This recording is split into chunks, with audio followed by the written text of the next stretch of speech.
This is part of a door replacement on a New Holland L334. It applies to the L series New Holland. I'm replacing a factory door with a 1/2-inch polycarbonate. That came from Forestry doors. Not promoting Forestry doors in any way.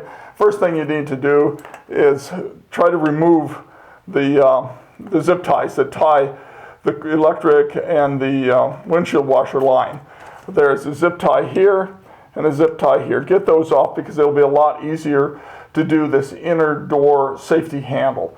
Now the inner door safety handle is held on by some grommets, and I don't know what to call them, but they're rubber washers on the inside, and here's what they are right here. These rubber washers have 2 little holes in them. There's probably a special tool that works to take those out, but I didn't have the time to find one, so I used the next best thing, which is a channel lock, and they simply screw off.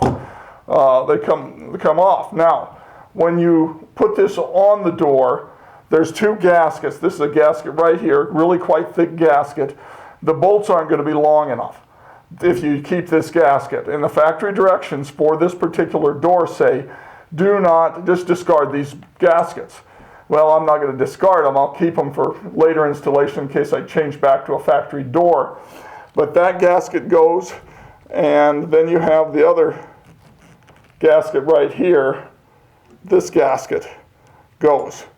And then this goes, of course, on the outside of the door toward away from you. Keep in mind that your door handles are always on the right as you sit in your skid loader, so you need to be careful to put this on the correct side. I don't think you can actually install it on the wrong side, but it goes right there when you want to reinstall it. The holes will line up. You can't hardly go wrong on it. Just keep in mind, the best way to do is to remove these little zip ties and remove using a channel lock to remove those rubber washer heads, the nut heads, whatever you call them. That's the second step, and it's not too hard as long as you know you need to get rid of those gaskets.